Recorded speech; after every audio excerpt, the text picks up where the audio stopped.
चलिए शुरू करते हैं। ये क्लास 6 का चैप्टर में पहला है। कह रहा है कि गणित में पैटर्न, इसी को बारे में हम लोग चर्चा करेंगे इस वीडियो में। तो चलिए हम शुरू करते हैं। आज का हमारा पहला क्वेश्चन है कि क्या आप अन्य उदाहरणों के विषय में सोच सकते हैं जहां गणित दैनिक जीवन में हमारी सहायता करता है। तो हम चलिए इसके बारे में तो याद रखिएगा, इसके बारे में हम क्या करेंगे।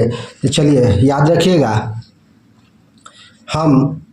हमारा पहला क्वेश्चन था कि क्या आप उदाहरण के विषय में सोच सकते हैं कि जहां गणित दैनिक जीवन में हमारी सहायता करता है। तो याद रखिएगा हमारा पहला है, तो याद रखिएगा पहला है गणित दैनिक जीवन में हमारी सहायता करता है। याद रखिएगा क्या करता है, सहायता करता है। जैसे में खरीदारी, याद रखिएगा जैसे में खरीदारी, बजट बनाना और हमारी खरीदारी करते समय कीमत की तुलना करने में। याद रखिएगा गणित हमारी कैसे मदद करता है। तो जो भी सामान हम खरीदते समय उसकी कीमतों में तुलना करते हैं। ये हमारी गणित क्या करता है, मदद करता है। छूट की गणना करने में या अपना बजट को प्रतिबंधित करने के लिए गणित का प्रयोग किया जाता है। याद रखिएगा कहाँ किया जाता है, छूट की गणना करने में और अपना बजट को प्रतिबंधित करने के लिए गणित का प्रयोग करते हैं। याद रखिएगा क्या करते हैं याद रखिएगा। और नेक्स्ट हमारा है और कह रहा है समय प्रतिबंधन, समय सारणी बनाने या यात्रियों के समय का अनुमान लगाने में गणित का प्रयोग किया जाता है। इसे याद रखिएगा, ठीक। नेक्स्ट हमारा है कि खाना पकाना और बेकिंग, इसमें भी क्या होता है, हम लोग गणित का प्रयोग करते हैं। याद रखिएगा इसमें भी व्यंजनों में सामग्री की मात्रा को मापने और अनुपात को समायोजित करने के लिए गणित आवश्यक है। इसे भी याद रखिएगा, ठीक। अगला हमारा क्वेश्चन नंबर 2 है।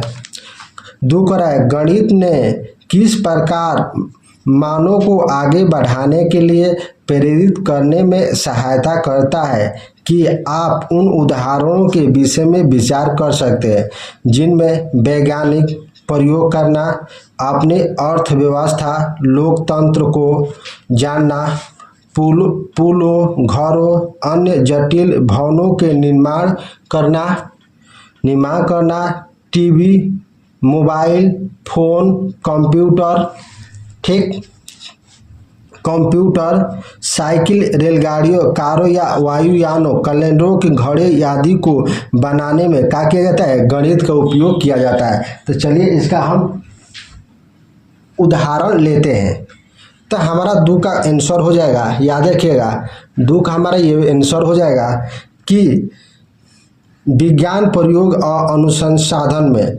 याद रखिएगा गणित वैज्ञानिक प्रयोग, डिजाइनों, डेटा के विश्लेषण और सिद्धांतों को निर्माण के आधार पर प्रदान करता है, ठीक। याद रखिएगा अर्थव्यवस्था में गणित का प्रयोग होता है। जैसे में गणित आर्थिक मॉडल बनाने में, याद रखिएगा। और नेक्स्ट है हमारा दैनिक जीवन के उपकरण में गणित का उपयोग होता है। क्या होता है, तो दैनिक जीवन के उपकरण में भी क्या होता है, गणित का प्रयोग होता है। तो याद रखिएगा दैनिक जीवन के उपकरण में जैसे घड़ियां, कैलेंडर और वाहनों जैसे दैनिक उपयोग की वस्तुओं के निर्माण और कार्य प्रणाली में गणित का सिद्धांतों का क्या करते हैं, इसमें शामिल करते हैं। ये हमारा क्वेश्चन 2 का आंसर था। नेक्स्ट हमारा आंसर हो जाएगा, आइए क्वेश्चन कह रहा है, क्वेश्चन देख लेते हैं। क्वेश्चन हमारा कह रहा है क्या आप सारणी 1 में प्रत्येक अनुक्रम में पैटर्न की पहचान कर सकते हैं। तो हमारा आइए ये है हमारा सारणी 1। याद रखिएगा हमारा सारणी 1 ये है 1 1 1 1 या क्या सभी। तो याद रखिएगा इसमें हम क्या करेंगे, याद रखिएगा पहला का हमारा आंसर हो जाएगा। तो याद रखिएगा पहला है सभी एक स्थिर अनुक्रम में जहां प्रत्येक पद एक है। याद रखिएगा इसका प्रत्येक पद का है एक है, एक है, एक है, इसका प्रत्येक पद का है एक है। याद रखिएगा दूसरा का हमारा आंसर हो जाएगा, कह रहा है कि गणना संख्या है, गणन संख्या है। तो याद रखिएगा गणन संख्या, याद रखिएगा इसमें प्रकृत संख्याएं यह एक अनुक्रम में एक से शुरू होती है। याद रखिएगा इसमें क्या होती है, एक से शुरू होती है और सभी में क्या होता है, एक एक प्लस होता जाता है। याद रखिए एक से शुरू होती है और प्रत्येक अगला पद पिछले पद में एक क्या होता है जोड़ने से हमें प्राप्त होता है। तो जैसे में क्या होता है, हमें इसके अगला पद ज्ञात करना है तो इसके साथ में प्लस में एक जोड़ देंगे, हमें 8 प्राप्त होगा। इसी तरह इसका अगला अंक प्राप्त करने के लिए 8 में प्लस 1 जोड़ देंगे, हमें 9वां पद प्राप्त होगा। इसी तरह क्या होता है, इसी तरह इसका अगला पद हमें ज्ञात कर सकते हैं। चलिए नेक्स्ट हम करें विषम संख्याएं। याद रखिएगा हमारा विषम संख्याएं हैं। तो याद रखिएगा नेक्स्ट हमारा है विषम संख्या। याद रखिए कह रहा है, ये देख लीजिए विषम संख्याएं कह रहा है कि विषम संख्याएं 3, 1, 3, 5, 7, 9, 11, 13। तो याद रखिएगा सभी संख्याएं में विषम संख्या में 2 बढ़ रहा है। क्या बढ़ रहा है, तो 13 में प्लस में 2 जोड़ेंगे तो हमें कितना तो 15 प्राप्त होगा। कितना होगा, 15 प्राप्त होगा। उसी तरह 15 में हम 2 जोड़ेंगे तो उसी तरह हमें कितना प्राप्त होगा, हमें 17 प्राप्त होगा। तो चलिए इसका लिख लेते हैं। तो लिख लीजिएगा आप लोग कि यह विषम संख्या है, यह अनुक्रम में 1 से शुरू होता है और प्रत्येक अगला पिछला में 2 जोड़कर जोड़ने से हमें प्राप्त होता है। याद रखिएगा इसमें 2 जोड़ने से हमें क्या होता है, अगली संख्या हमें प्राप्त होती है। इसे ध्यान रखिएगा। ठीक, नेक्स्ट हमारा क्वेश्चन है, नेक्स्ट हमारा दिया हुआ है विषम संख्या। कह रहा है 2, 4, 6, 8, 10, 12, 14। इसमें भी क्या होता है, विषम संख्याएं में भी सभी में 2 जुड़ा था। याद देखिएगा अगर हम 14 में देखिए संख्या में कह रहा है, ये क्या होता है, ये सम संख्या में था। आइए सम संख्या को देख लेते हैं। तो देखिए कह रहा है कि सम संख्या है यह अनुक्रम से 2 से शुरू होता है और प्रत्येक अगला पद में 2 जोड़ने से हमें प्राप्त होता है। इसे लिख लीजिए क्या होता है, 2 जोड़ने से हमें प्राप्त होता है। जैसे में हो गया, जैसे 14 है, 14 में प्लस में 2 हम जोड़ देंगे तो हमें कितना प्राप्त होगा, हमें 16 प्राप्त होगा। क्या होगा, हमें 16 प्राप्त होगा। उसी तरह 16 में प्लस हम 2 जोड़ देंगे तो हमें कितना प्राप्त होगा, उसी तरह हमें 18 प्राप्त होगा। इसी तरह हमें लिखना है।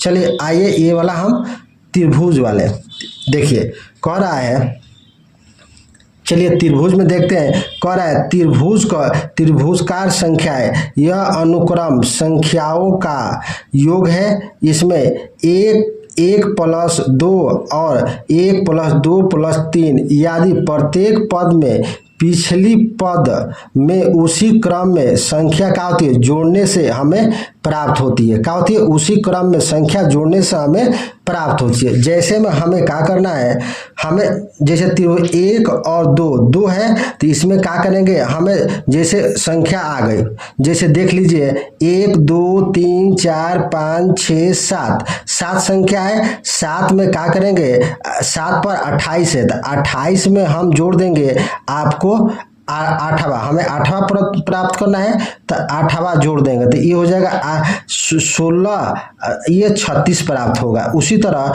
हमें प्राप्त हो गया 8वां तो हमें 9वां प्राप्त करना है तो 36 आया है तो 36 में हमें क्या कर देना है, 9 जोड़ देना है। तो 9 जोड़ देंगे कितना होगा, तो ये 15 के 5 हो जाएगा और 4 1 45 हमें प्राप्त होगा। क्या होगा, तो हमें 45 प्राप्त होगा। इसी तरह डर करते हुए संख्या आप बना सकते हैं। उसी तरह चलिए वर्ग संख्या, हमें वर्ग संख्या देख लेते हैं। तो आइए वर्ग संख्या हमारा है, देख लीजिए कह रहा है वर्ग संख्या यह अनुक्रम प्रकृति संख्याओं के वर्गों से बना हुआ है। किससे बना हुआ? प्रकृति संख्याओं के वर्गों से बना हुआ है, इसे याद रखिएगा। जैसे में देख लीजिए, जैसे में दिया है, जैसे दो का वर्ग, एक और 2 का वर्ग, 3 का वर्ग, 4 का वर्ग, 5 का वर्ग, 6 का वर्ग, 7 का वर्ग, इसी तरह कीजिएगा 8 का वर्ग। 8 का वर्ग कीजिएगा, 8 8 64 हो जाएगा। क्या हो जाएगा? 8 का वर्ग किए 8 8 64। इसी तरह 9 का वर्ग कीजिएगा, 9 का वर्ग कीजिएगा तो ये आ जाएगा 9 81। इसी तरह आप धीरे धीरे क्या होते हैं, बढ़ते चले जाएंगे। अब आइए घन संख्या।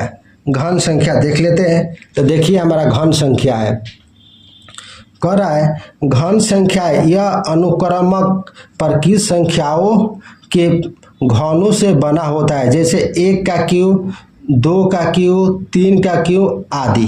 तो याद रखिएगा। इसी तरह क्या करेंगे, जैसे क्यूब की घन का क्यूब क्या, देखिए जैसे ये 2 का क्यूब है, ये 3 का क्यूब है, ये 4 का क्यूब है, ये 5 का क्यूब है, ये 6 का क्यूब है। उसी तरह क्या करेंगे, 7 का क्यूब। याद रखिएगा, हम 7 का जब क्यूब करेंगे तो हमें याद रखिएगा,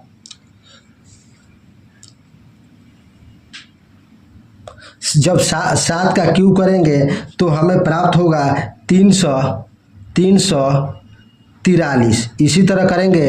अब 8 का क्यूब करेंगे, जब 8 का हम क्यूब करेंगे तो हमें 512 प्राप्त होगा। क्या होगा? 512। इसी तरह हम करते संख्या चले जाएंगे बहुत सारे। आइए विरहांक संख्या किसे कहते हैं, तो चलिए विरहांक संख्या के बारे में पहले समझ लेते हैं। देखिए विरहांक संख्या, ये हमारा विरहांक संख्या इस अनुक्रम में प्रत्येक पद पहले पद को 2 को छोड़कर 2 पदों को जोड़कर प्राप्त संख्या है। जैसे 1 और 2, जैसे 1 और 2 को जोड़ेंगे तो हमें 3 प्राप्त होगा। जैसे 3 और 2 को जोड़ेंगे तो 5 प्राप्त होगा। उसी तरह तो चलिए हम देखते हैं। जैसे हो गया हमारा 2 संख्या को छोड़, तो याद रखिएगा, जैसे हमें 3 प्राप्त हो, तीसरा प्राप्त होगा तो 1 और 2 को जोड़ देंगे तो हमें क्या होगा? 3 प्राप्त होगा। तो उसी तरह 3 और 5 को जोड़ेंगे तो हमें कितना प्राप्त होगा? तो हमें 8 प्राप्त होगा। उसी तरह 13 और याद रखिएगा 13 प्लस में 21 को जोड़ेंगे तो हमें कितना प्राप्त होगा? तो ये हो जाएगा 4 3 34 हमें प्राप्त होगा। याद होगा कितना प्राप्त होगा? 34। उसी तरह आइए संख्या लेते हैं अगला।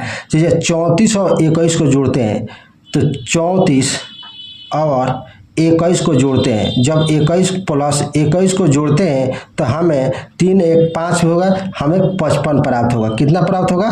तो हमें 55 प्राप्त होगा। इस तरह की संख्या प्राप्त होगी, याद रखिएगा। अब इसी तरह ये 2 के घात वाले, याद रखिएगा, हमें 2 के घात वाले संख्याएं देखनी है। तो याद रखिएगा, करेगा 2 के घातों में यह अनुक्रम 2 की बढ़ते हुए क्रम में घातों से बने हैं। जैसे 2 के पावर 0, 2 के पावर 1, 2 के पावर 3 आदि। तो उसी तरह देख लीजिए, तो एक आप बना है 2 के घात से बना हुआ है, सब 2 के घात से बना हुआ संख्या है। जैसे 2 के घात 2 के घात ये हो गया, 2 के घात 2 हो गया, 2 के घात 3 हो गया, 2 के घात 4 हो गया, 2 के घात 5 हो गया, 2 के घात 6 हो गया। इसलिए 2 के घात कितना हो जाएगा? 7 हो जाएगा। चलिए तो क्या करते हैं, ये वाला क्या है? 2 के घात से बना हुआ है। जैसे में 1 में 2 गुणा करेंगे तो ये हो जाएगा, 2 में 4 गुणा करेंगे हमें 8 प्राप्त होगा। उसी तरह 8 में 2 गुणा करेंगे तो हमें 6 प्राप्त होगा। 16 में 2 गुणा करेंगे तो हमें 32 प्राप्त होगा। उसी तरह 32 में या 2 से गुणा करें 64 प्राप्त होगा। ये सभी 2 के घात है। यही इसी में 2 गुणा करेंगे डॉट या 8, ये हो जाएगा 12। इसी तरह इसमें 2 गुणा करते जाएंगे। इसी तरह का है ये संख्या बनी है। तो ये हमारा संख्या हो जाएगा 128, याद रखिएगा। उसी तरह ये 3 के घात की संख्या है। कितनी घात की संख्या है? तो 3 के घात की संख्या है। तो चलिए इसके बारे में हम जान लेते हैं। देखिए कह रहा है 3 की घात की संख्या है। कह रहा है दो घातों 3 की घात वाले, तो 3 की घात यह अनुक्रम 3 की घात बढ़ती हुई घातों से बना हुआ है। कहा हुआ 3 की घातों से बढ़ती हुई घातों से बना हुआ है। जैसे में लिख लेते हैं, जैसे में हो गया, जैसे में देखिए 3 से 3 में गुणा करेंगे 9 में 3 गुणा करेंगे 27 में 3 गुणा करेंगे तो ये आ जाएगा 81 में 3 गुणा करेंगे तो ये आ जाएगा हमारा इसी सब। तो इसी याद रखिएगा। तो हम क्या करेंगे 729 में 3 से गुणा कर देंगे, ये आ जाएगा 29 27 के साथ 3 दूनी 6 3 9 ये हो जाएगा 3 7 21। तो इतना हमारा प्राप्त होगा। तो याद देखिएगा ये हो जाएगा 2197 हमें प्राप्त होगा। इसी तरह 3 से इसमें गुणा करते जाइएगा। क्या करते गया सभी में 3 से, तो अब इसी में 21 9 7 में 3 से गुणा करेंगे तो अगला हमें संख्या प्राप्त होगी। धन्यवाद इतना के लिए।